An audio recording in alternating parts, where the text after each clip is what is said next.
there's this self-worth that's attached to achievement, especially monetary gain.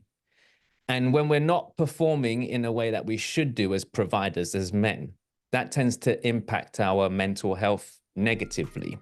So what are your thoughts on this? Like, why does this happen to men? Why are we so attached to our progress to the point where it affects our self-worth?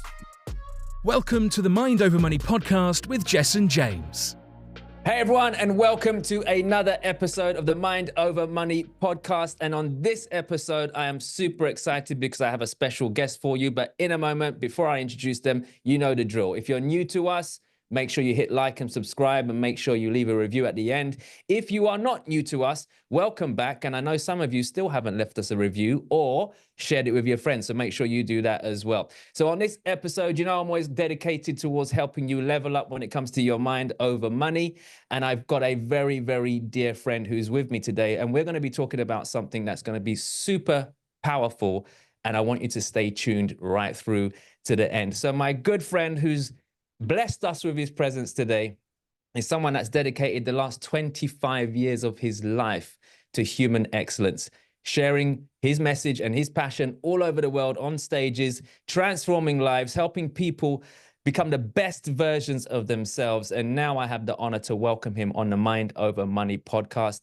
Please welcome to the show, Allan Kleinhans. Nice to see you, my brother.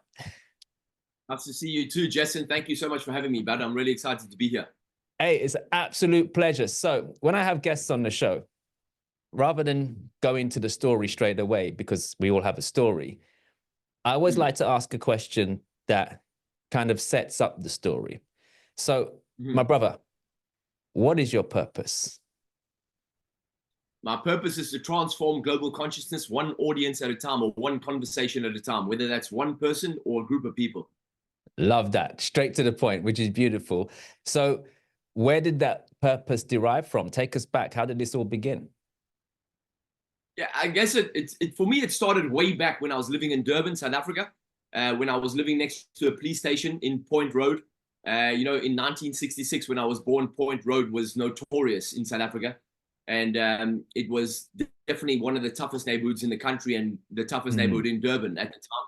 And I was born in 66 and through to 72, the first 6 years of my life, I lived next door to Point Road Police Station. And it was notorious. And that police station really, they were looking after the whole of South Beach area. And that was an industrial area in the 60s. It's now developed nicely. And now, you've got beautiful hotels and you've got the big water park down there. And it's very popular for holiday makers. But, 57 years ago, it was a very different place when I was born.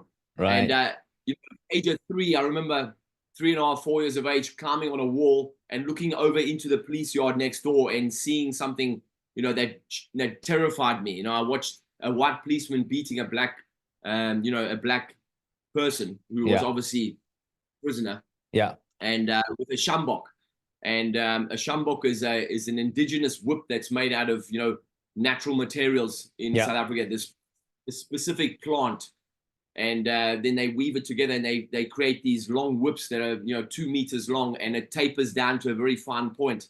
And it's very flexible, and one flick of the wrist can, will just, peel your leg, open like a peach. Wow. And so at that, that terrified me, and immediately that started my, from there on forwards, I was always terrified after that. I was always afraid, and it also planted in me. I just knew that something was missing, something was wrong, something wasn't right. And my whole mission through, even as a young kid, I was always trying to make people feel better, and always, would always compliment people, would always look to make people feel better.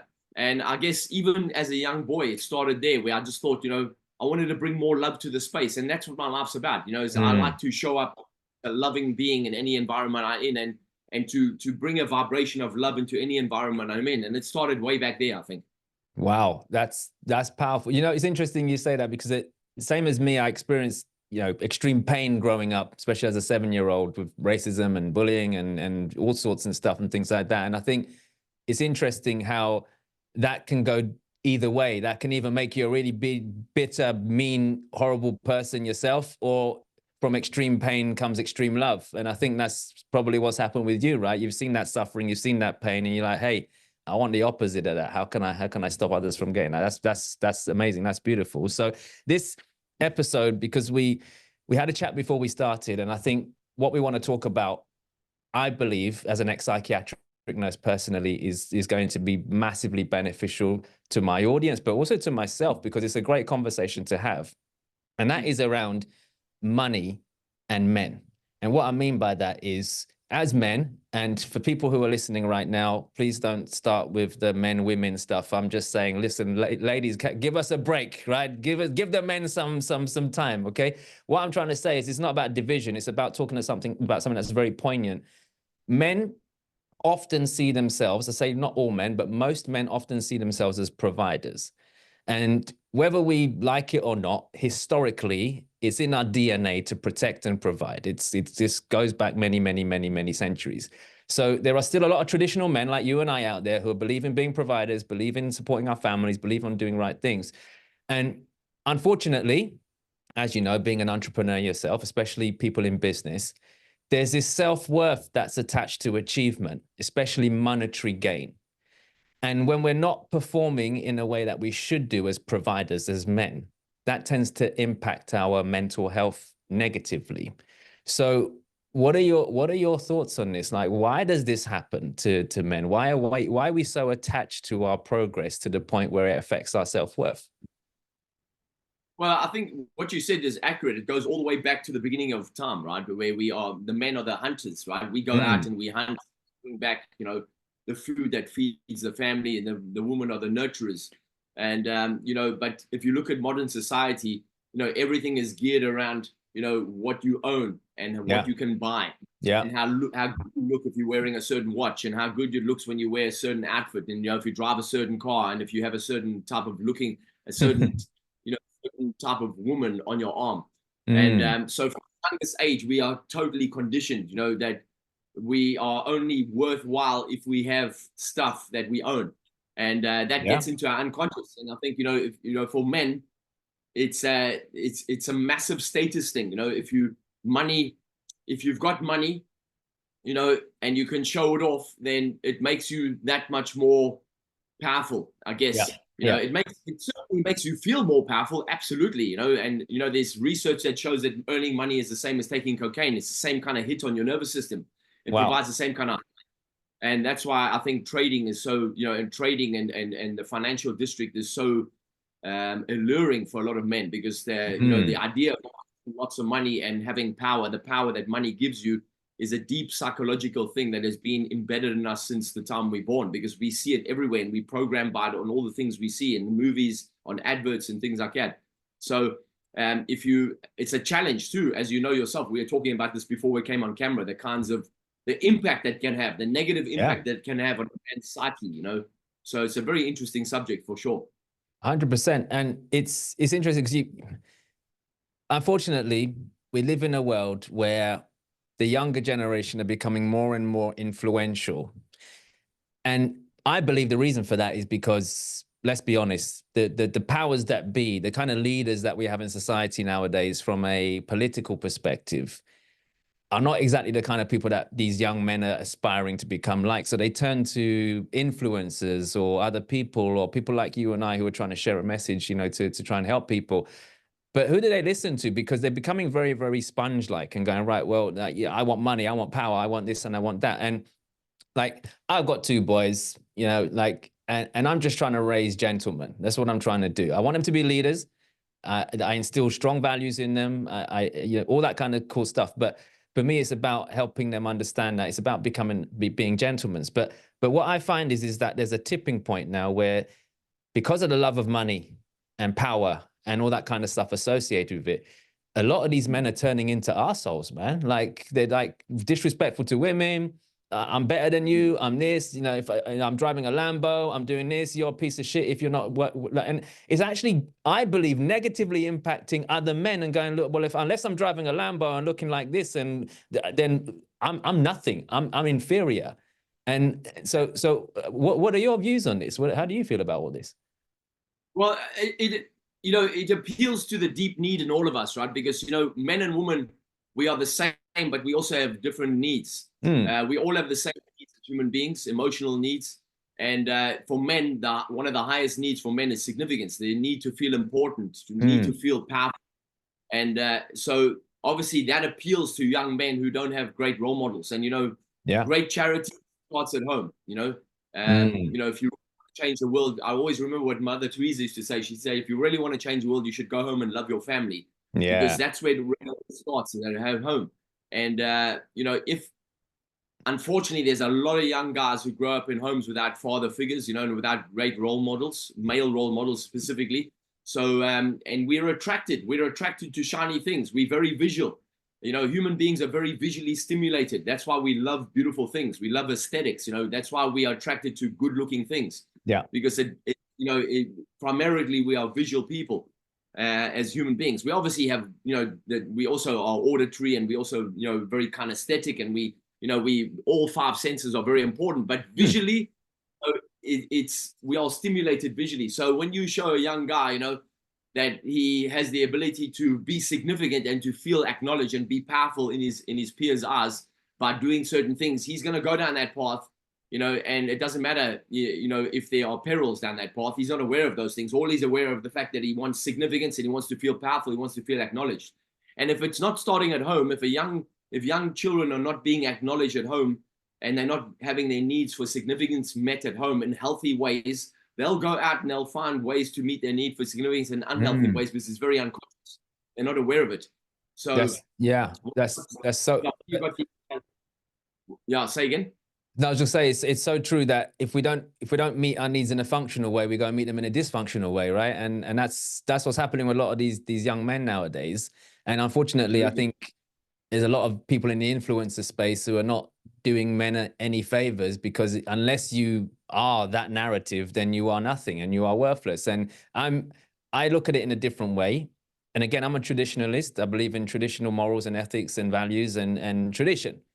Call me Yes, old, call me me too. whatever. Yeah, it's how we're programmed, it's how we were raised, right? And it doesn't mean because you don't have a Lambo on the drive that you're not a provider. It doesn't mean because your body's not in a certain way that you're not a protector. But unfortunately, this is the narrative that's being spat out. Now, I'm a big believer in, and this is just my opinion, that men do better. Do better in the sense that, if you're out there drinking and meeting your friends and stuff when your kids need school shoes, then sort your shit out, man. Like, what the hell? Like, what are you doing, right? Or if you know that you don't want your wife to be worried about money, or she's out there working as well, full-time job, but she still has to come home and cook, clean, look after the kids, all that kind of stuff, and all you do is go out to work and come back, then I don't think that's equality. I think you're actually now giving her two jobs, and that's not cool. So you can level up and do more. But for me, I'm trying to say to people that work to your potential, not to your quota. Like, what can you do to push yourself? But we have to accept that not everyone's the same. Not everyone will be able to afford a Lamborghini. Not everyone's going to be able to have a six pack. Not everyone's going to be able to have 10 different women on their arms and all that kind of shit or whatever. So how do we stabilize this for people right now who are unfortunately suffering with their mental health, thinking that they're a piece of shit because they don't look a certain way or drive a certain type of car? Yeah, it's a tough question to answer in a very short space of time, because you have to remember that money is energy, right? Mm, And everything is energy, and energy is everything. And so, as energetic beings, we have to really align with our own authentic drives and desires, and unfortunately, the way we are conditioned by society, it makes it more challenging for people to really find their authentic truth themselves, unless they mm, stumble across a book, or they end up in a workshop, or maybe somebody gives them a great piece of advice, or maybe they find themselves with their back against the wall, or they have some kind of traumatic event and they re-question their whole life.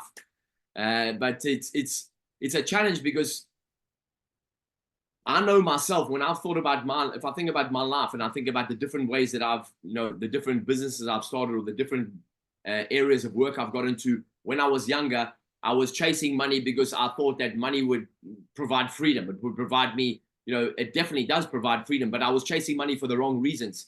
And then I ended up doing things that didn't really align with me, that didn't really feel good to me. And then I would get to a point, well, this is not really, I'm not really enjoying this because it's not allowing me to be my true self, man. So then I would change and I would chop and change until I found, a different way to express myself and then to achieve the freedoms that I wanted and to do the things where I felt I'm doing something that is aligned with me and it feels good for me and it's good for the greater good. And these days it's tough because there's this need for us as men inside to be the best, right? To be strong, to be powerful, to rise to the top.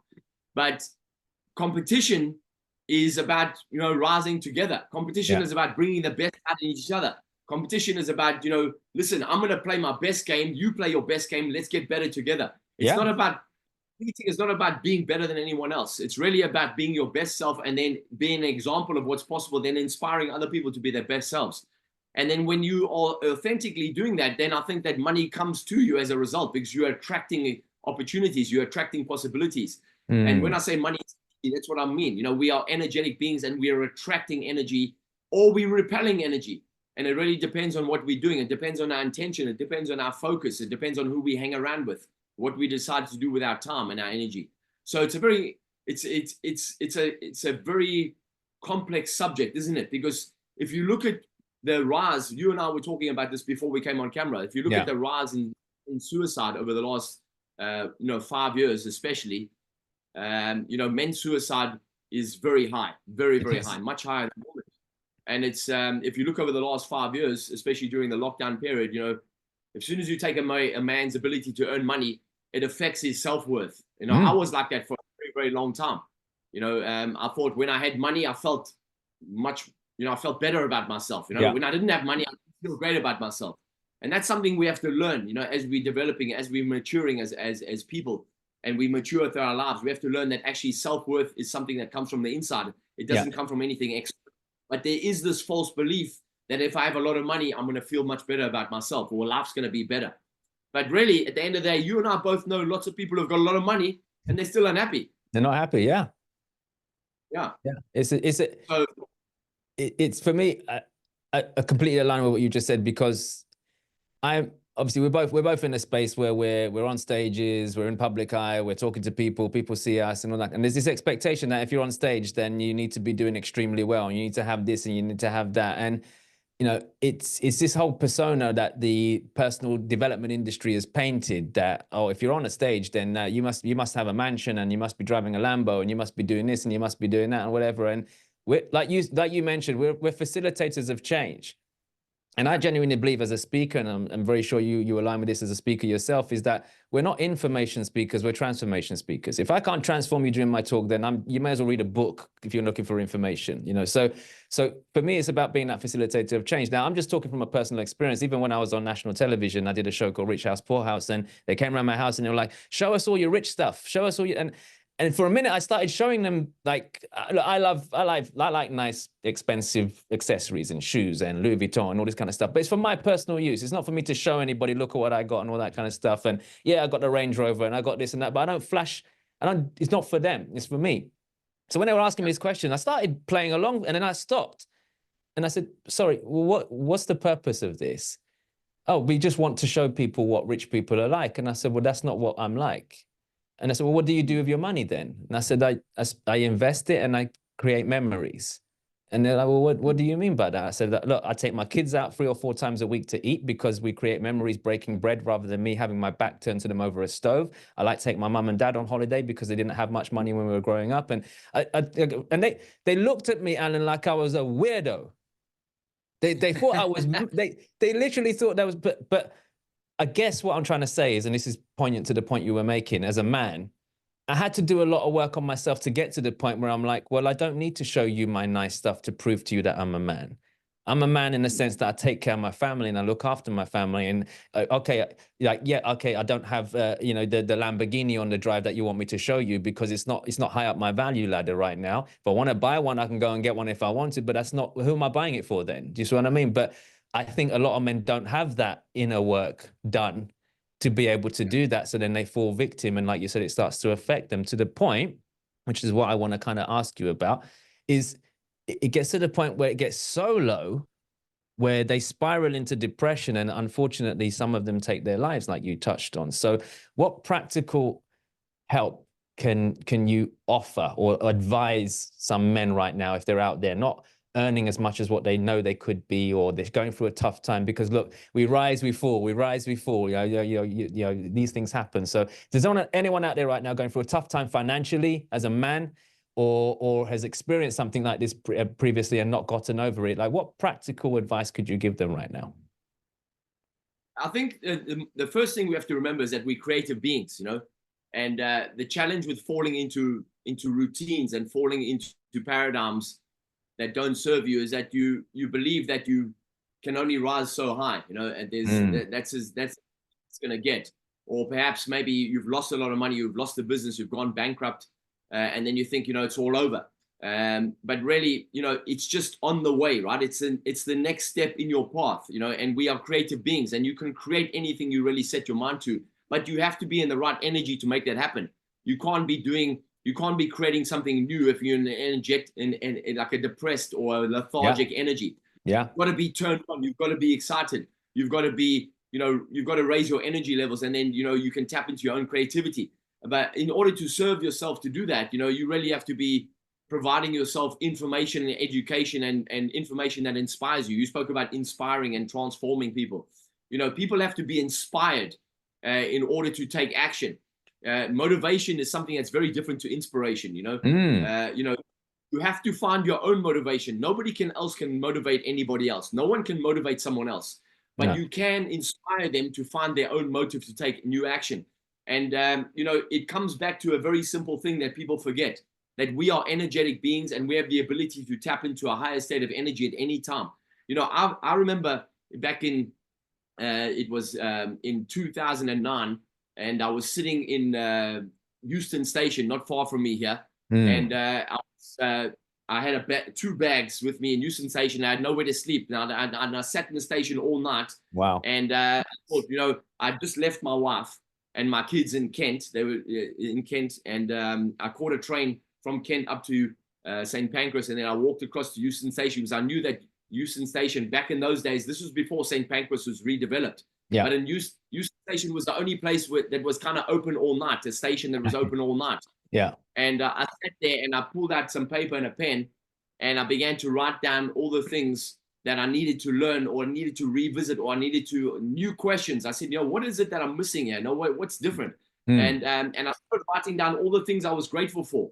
And even in that moment where I had no money at that time, I had zero money, I had nowhere to go, and I was too embarrassed to pick up the phone to ask somebody if I could come and stay at their place. I still found lots of things to be grateful for. And in the process of doing that, I just kept writing down things. What else can I be grateful for? Oh, okay, yes. What else can I be grateful? And then I read the list over and over and over, and it began to change my energy. It began to change my state. In that state, I began to ask new questions. So, the way we think is simply a case of asking and answering questions all day long in our own mind. Yeah. We have to be able to be conscious and say, what's a new question I can ask myself that's going to allow me to tap into a brand new answer that's already within me. And we forget that. People forget that. And we especially forget it when we got our backs against the wall. And it's easy to forget it, for sure, because we got a lot of things going on, and we worried, oh my God, I don't have enough money coming in. How am I going to feed my family? Oh my God, I'm about to go out of business. Oh shit, I've lost my business. What am I going to do? And you can get into that funk where we think, wow, it's all over for me. I've got nothing else left to do, right? I'm done. Especially if you're at an older stage of your life. It's even harder the older you get, right? Because people, they kind of talking themselves out of their lifespan, right? They forget that they've still got a lot of time left. And energy is available to you anytime. You just got to be able to turn it on and switch it on. And people forget that. They think that even energy, they think that comes from an outside source, right? Maybe they need food for energy, or they need to go and sleep. I haven't got enough energy. I'm lacking energy. Maybe I should go lie down. No. If you're lacking energy, you should jump around and move, because you're a kinetic being. Yeah. It's kinetic energy. It happens when you move. So I don't know if that answers your question. Some practical. I think you're absolutely right. It's the whole self-reflection thing. gratitude. And we often, when things are not going our way, we focus on what we don't have, but we forget to focus on what we do have. And I think, let's put it into perspective with business, because I think it's very common, and a lot of my listeners are business owners as well. So if your business isn't going as well, or like the situation you found yourself in where you're like, hey, look, what am I going to do now? I'm sitting in this station. What the hell am I going to do? It's very, very, very, very common for people to go into a lack mindset of this is what I don't have, this is what I don't have, this is what I don't have. But what you've just said there is to stop, pause, reflect, and ask yourself better questions. What do you have? So, I always talk about the brain being like the human Google. And I believe God created Google before Google did. And that is in your head, right? So if you say to yourself, why am I an arsehole? Your brain will give you 100 search results of why you're an arsehole. But if you ask it a better question, you start to get better answers. And I think that's something that men in particular are not very good at. We're very good at going, why am I so bad? And why am I this? And why am I a fuck up? And why am I this? And why am I? And as a result of that, it just spirals out of control. Whereas what you're saying is ask yourself better questions. Like, what are you grateful for? What are you good at? Like, what resources have you got? And one thing I always say to people, and I'm sure you're the same because you've been on this journey as well, is you can take everything away from me, but you can't take away what's in here in my head and what's in my heart. And that means you can't take away my knowledge, you can't take away my courage. And for me, having income generating skill sets for me is like, that's something that I have right now. So what can I do with that? That's a better question. So I lost it. Okay, what do I do to build it again? And all that kind of stuff. So men, if you're listening, like what Allan just said, just focus on what you do have, be grateful, and it will shift your energy, because like you said, energy is everything, right? You can't create something positive out of a negative situation with a negative attitude. They're polarized. They're going to bounce off of each other, right? So you need a positive to repel that to attract that negative and turn it around. And I think too many men are afraid to even look at that, because it's like, well, everything's going bad now. And another thing you touched on, which I think is really important, is the motivation aspect. I'm a firm believer in that. Like,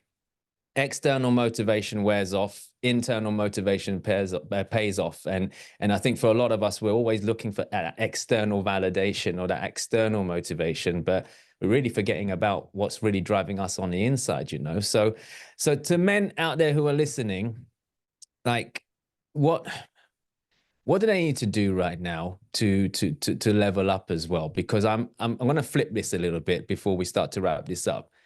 There are also men, I believe, that are coasting and are hiding, and I'm just talking openly as an ex-nurse myself, because I see a lot of this, and hiding behind the I'm depressed, I'm low, I don't have energy, I don't this and that blah, blah, blah. And I believe there are reasons and there are excuses. There are genuine reasons for why things might not be going our way. And then there's excuses. For example, we've both been on a similar journey where we've had divorces, we've gone through split ups and stuff and things like that. In that moment when you break up, even for a while afterwards, I think that's a genuine reason to feel like shit. I think it's okay. There's a reason behind it, because there's a big trigger to that feeling. But 10 years later, you're still moaning about the same thing, and now it becomes an excuse. So what would you say to men right now who didn't know the difference between actually a genuine reason for why they don't feel they can level up right now and an excuse? Like, what are your thoughts on that? Well, it makes me think about the fact that we are all creatures of habit, right? We are, we all human behavior is patterns. So I was listening on Tuesday night, I went to see Gabor Mate at the Barbican, and he was talking about depression and addiction and allowing yourself to feel pain, because it's an important thing to do, is to feel pain. The problem with depression, and as you mentioned now, is that if you just think about the word depress, is to press down. And so what happens is, when we, especially as men, when we feel like we're doing something wrong, rather than feeling those feelings, we depress them down, we press them down. And if you press your feelings down long enough, eventually what happens is you're just going to be in a pattern of pressing things down. And what happens is, especially if you're not feeling great or something goes wrong and you start getting into a negative mindset or a negative spiral, and you're talking yourself down, which is what we all do when things are going wrong, then what happens is it's very easy to find that you're suddenly there 6 months later, a year later, 3 years later, 4 years later, and then that's your state, that's your pattern of living, your pattern of behaving. And it's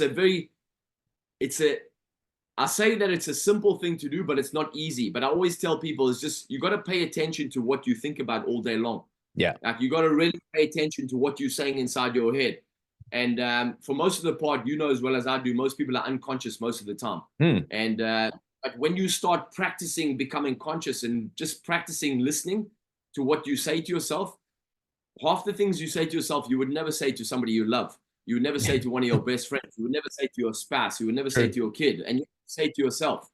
And so why is that okay? That's not okay to say those kinds of things to yourself. You know, you always have to big yourself up in no matter what situation you're in. And you've got to allow yourself to feel whatever you need to feel, because we're feeling beings. And the one thing I find very challenging about society is that we don't encourage people to feel. We tell people that it's not good to feel. Yeah. And hence people don't feel what they need to feel, and therefore they don't feel the pain they need to feel in order to allow that pain to dissolve. And if you don't allow yourself to feel pain and allow it to dissolve, you can get into all kinds of trouble long term. You can become addicted to all kinds of substance, and the worst part of that journey is you can take your own life. And a lot of people do that because they haven't allowed themselves to do what's necessary. And it really starts with something very simple, but it's not easy to do, which is just to listen how you talk to yourself. You know, from the moment you wake up in the morning, what's the very first thing you say in your own head? Because as soon as we wake up in the morning, the very first thing we start doing, Jess, and you know as well as I do, is we start thinking. Yeah. And I often ask audiences, I say, what's the first thing you did this morning? And they say things like, I opened my eyes, I had a cup of tea, I had a cup of coffee, I brushed my teeth. I said, well, even before that, as soon as you woke up, what did you start doing? You started thinking. Yeah. So what was the first thought you had? You know, so I've trained myself over many years. The very first thought I have when I wake up in the morning is, good morning, good morning. It's great to be alive. Today's my favorite day. Thank you. I'm blessed. Yeah. And I've said that even when I've been in the darkest times of my life, even when I've had nothing, I've still said that every time I woke up in the morning, even when I didn't feel like saying it, I still said it. I knew that it's important to start talking to myself positively as soon as I wake up in the morning, even if the things around me are demonstrating that life is actually not going great at the moment. Yeah. And I've got to remind myself that that's temporary. This is a temporary situation. The evidence that my eyes are seeing is temporary. What's real is what I see in my head every moment of the day, right? So it's really just training yourself to pay attention to what you're saying to yourself and the vision you project for yourself on a regular basis.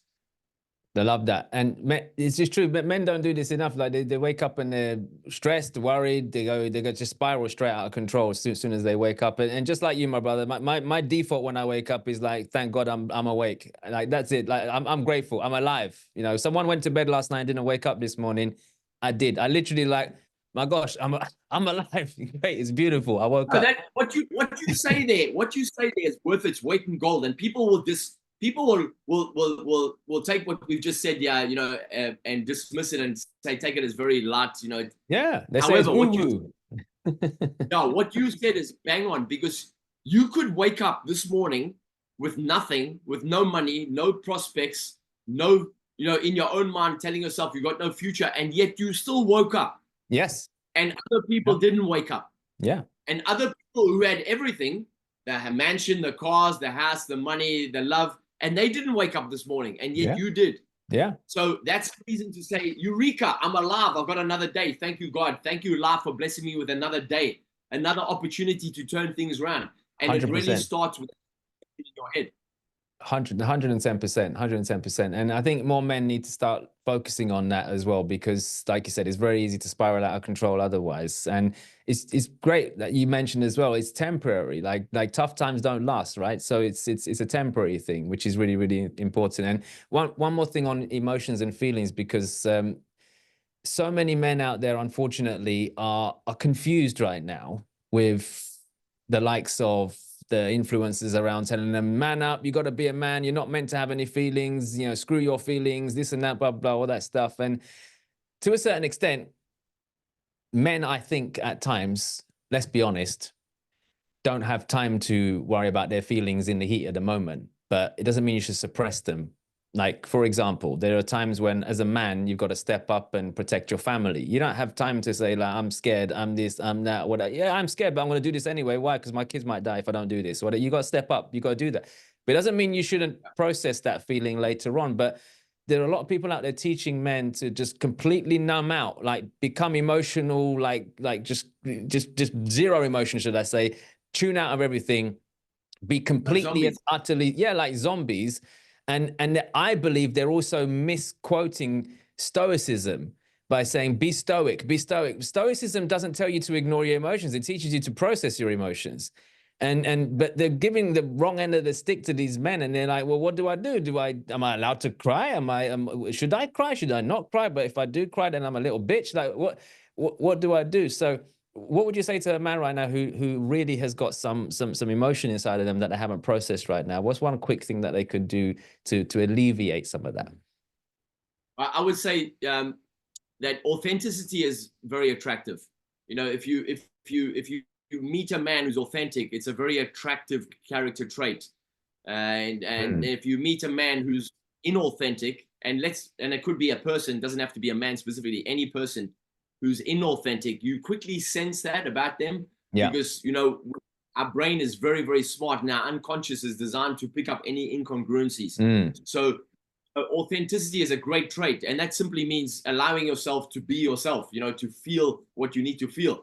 And there's nothing wrong with admitting that you're afraid. In fact, if you have no fear, you're a very dangerous person.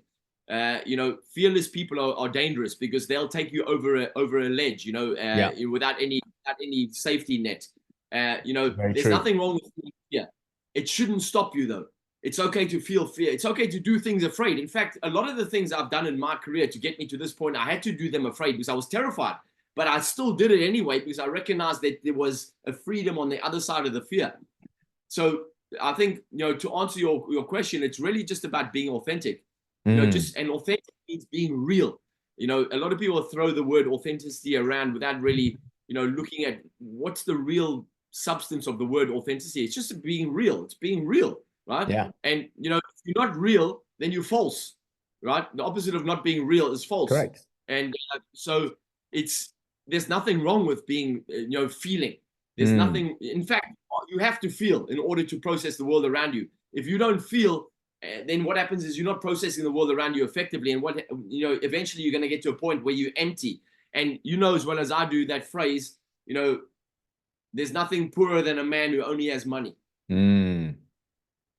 Very true. Yeah, it's true. That's what happens to a lot of men. A lot of men, they get to the end of their road. They've achieved everything, and they own whatever money can buy, and they've got more money than they know what to do with, and yet they don't really connect with their kids anymore. They haven't spoken to their kids for a long time. You know, they don't connect. Maybe they've had 3 marriages, and, you know, and they're still alone. So it's coming back to money. You know, money is a byproduct of your energy. You know, money is a bonus of what you get to do with your energy, you know? And so it's much more fulfilling to pour your energy into something that really fulfills you and is good for you and other people and good for the greater good. Yeah. And then if you keep pouring your energy into something that's really great and serves the marketplace and adds value to the marketplace, eventually, you know, one of the bonuses will be money. And that's just one bonus. There's lots of other bonuses. But a lot of people these days, and especially the way society is programming young people, is that the main thing is money. You got to get the money as quick as you can, and it's all about the money. But the problem is, you know, you will end up sacrificing yourself in the result of that, and then you end up being inauthentic, and you end up doing something that doesn't really light up your soul. And then you get to a point where, you know, inevitably, if you're doing something that doesn't really light up your soul, inevitably you're going to get to a place where you're either not enjoying it anymore, or it's going to get taken away from you, or you're going to lose it in some way, shape, or form, right? And then you have to have that lesson eventually. You'll have to have that lesson eventually. That is not money's not the result. Money's a byproduct of what you get to do with your energy. Love that. Absolutely. I always say that to people. I say, look, money's the side effect of the number of people you serve and add value to, and who you can help. And often people are chasing the money instead of the result or the service, so to speak. So true. It's so true, man. And when you hear people moaning about some people that get paid so much money, then you say, well, hang on a second. Let's look at what that person's adding in terms of adding value to the marketplace. There's a lot of people that love what they're adding. There's a lot of people that love what they're doing, you know, whether they are, you know, musicians or sportsmen or women. You know, it's just really about the number of people that are getting value or getting some kind of benefit from what that person's offering. So if you are listening to this and and you ever have that kind of grievance in your own head where you look at someone else who's successful and you feel some kind of envy or some kind of jealousy or some frustration over that, then you got to really ask yourself, say, what is it that why am I feeling like this? What's my perception about this whole situation that causes me to feel like this? And then you got to go to work in yourself and say, if that person's doing that, anybody else anything that someone has produced, we all have the ability to produce something similar because we all start with the same kind of abilities. So I think also the world is full of people who are maybe considered disabled in some way, shape, or form, and they are succeeding at the highest level. So it really comes down to the individual and the self, right? And how you are applying yourself in the world. Yeah, 110%, man. Wow, powerful stuff, man. Allan, we could speak all day on this stuff. We could actually. You could literally talk on that, but honestly, I think it's a powerful conversation to have. I know we've steered this towards men, but obviously it's people in general, but men particularly for the purpose of this episode. Like I think it's going to be very, very valuable for them to reflect on themselves, ask themselves better questions. Don't attach your self-worth to how well you're doing right now, or how much money you got in the bank, or how well your business is doing right now, because that's not a direct correlation anyway. And look, ask for help as well. I think a lot of men are afraid to ask for help. So it's really, really powerful that we've spoken about this today. Now, Allan, for people watching and listening in, how can they connect with you? How can they follow you? How can they reach out to you if they want to continue this conversation or even work with you in some way or form? Like how do people do that? Thanks, Jessen. I appreciate that. If you can connect with me on social media, my favorite, I'm on most platforms, although I don't really use Twitter. Yeah. Instagram and Facebook is an easy way for people to connect with me, and they can send me a message. I answer all my own messages if they have a question about anything we've spoken about today. I just want to leave people with one thing, if I can, Jesse. Yeah, please do. I always tell people my favorite phrase is nothing is ever in the way, everything is always on the way. And we all encounter challenges in life. However, you want to remember one thing right now. If you're listening to this, if you're listening to myself and Jessen talking here, whether you're watching us live or you're watching this in a recording, just remember, everybody has challenges. Challenges are designed to make you stronger. Challenges are designed to help you to look inside and ask yourself where you can bring more of yourself to the game of life. Yeah. And we are beautiful, powerful, energetic beings. And this is a great time to be alive, because it's never been easier to make money, because there are so many different ways to make money. Yeah. However, people need to remember is that you are unique. You don't need to follow somebody else. You don't need to compare yourself to anybody else. It's really about finding your own gifts and finding your own creativity and bringing that to the marketplace and seeing what you can do in terms of adding value. So it's a great time to be alive. So if you're going through a tough time right now, remember, everybody goes through tough times, every single person. However, the ones that you are inspired by, the ones that you look at and you think, oh my gosh, look at them, they've made it.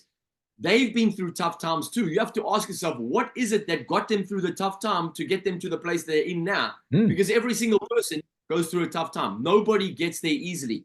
And the people who get it easy, they end up losing it anyway. Very true. Very true. It's beautiful. I love that. Absolutely love that. Tough times don't last. Tough people do, so it's all part of the journey. Absolutely. And for those of you listening, what we're also going to do is we're going to pop Allan's details down in the show notes. So his social media handles, websites, all that kind of stuff as well. So if you want, you can click on that and connect with Allan as well. So Allan, it's been an absolute pleasure having you on the show. I really appreciate you taking the time out to share with the audience. It's been a beautiful subject, which I believe many people will benefit from as well. So thank you for taking the time out to be with us. I appreciate you having me. Thanks, buddy. Pleasure. So those of you listening, it's another episode wrapped up. You know the drill. If you enjoyed it, make sure that you leave us a review. Why do we ask you for reviews? Because in the world of podcasts, there are so many out there, and you are helping someone else sift through all the ones that are not relevant to them. When they read your reviews, they're like, hey, this is something that I want to tune into. Make sure you like us on all your favorite platforms as well. And remember to share this episode and the whole podcast as well with someone that you love. Why? Because it could massively change their life. So until next time, I wish you all the wealth, health, success, and happiness that you truly deserve. You've been listening to the Mind Over Money podcast with Jess and James. Don't forget to subscribe and follow on all the channels. Links in the show notes. Please also leave a review and visit www.jessenjames.com to find more resources on how to create the life you deserve.